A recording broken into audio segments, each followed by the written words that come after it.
Some people will balk when you explain to them that Israel was involved in 9/11 and you talk about this. They'll say, "Oh no, Israel wouldn't do that." You know, there's many Christian Zionists in this country who say, "No, no, no, Israel's our strategic ally." I would just point out they should read some history. In 1967, in the Six-Day War, on June 8th, Israeli military, Air Force, and Navy viciously attacked a ship called the USS Liberty, which was an unarmed American spy ship under the NSA off the coast of Egypt in international waters. And it was flying an oversized American flag, and the Israeli pilots were flying over the ship. They'd been buzzing over it all morning long before the attack began. And then the attack began. They hit it with a torpedo in the middle, killing 34 Americans. Then they bombed it, dropped napalm.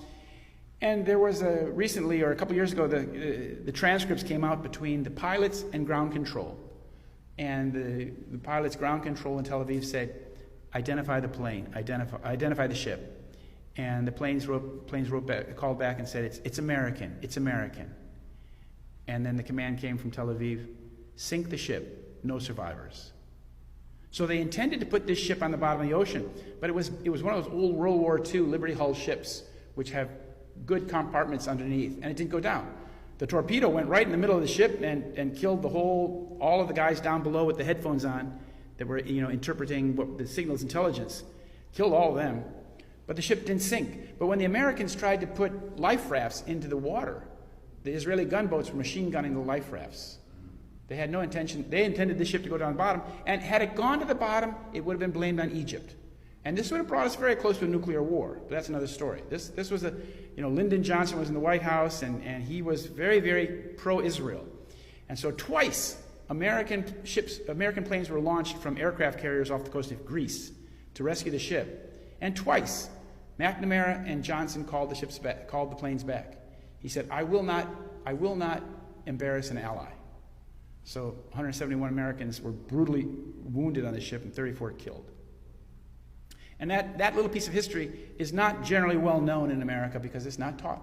It's simply suppressed. So 7 countries in 5 years. This is General Wesley Clark, and he went to the Pentagon 10 days after 9/11. He said, I went through the Pentagon and I saw Rumsfeld and Deputy Secretary Wolfowitz. And he said, one of the generals called me in and said, "Sir, we've made the decision we're going to war with Iraq." And he said, "We're going to war with Iraq? Why?" "I don't know," he said. He said, I came back a few weeks later, and by that time we were bombing Afghanistan. I said, "Are we still going to war with Iraq?" He said, "Sir, it's much worse than that. We're going to take out 7 countries in 5 years, starting with Iraq, then Syria, Lebanon, Libya, Somalia, Sudan, and finishing off Iran." And he said this in March 2007 in several speeches. Now, you can see from that shopping list, 5 of those nations have already been done. Lebanon is already pretty much broken up along ethnic lines. And really the only one that's left is Iran. And you see with our current president, Donald Trump, he's very gung-ho, actually, in at least what he says, in waging war with Iran.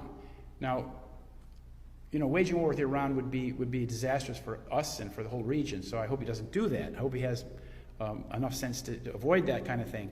But this is the shopping list. Now, whose shopping list is this?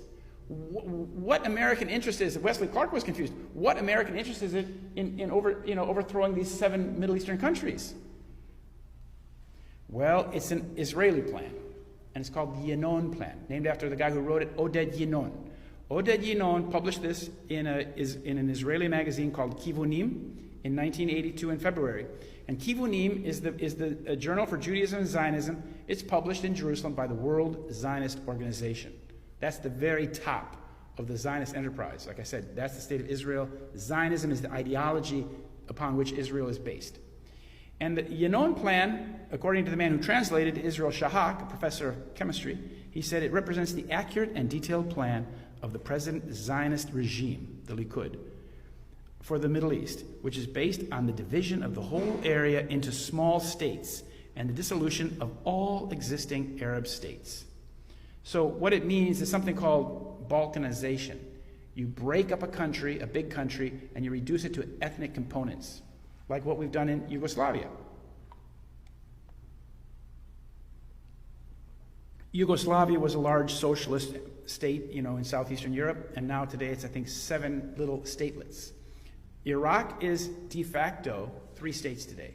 Kurdistan in the north, the ISIS area, Sunni area in the west, and the Shiite area in the south. Syria is very fragmented. Whether it stays that way or not, we'll see.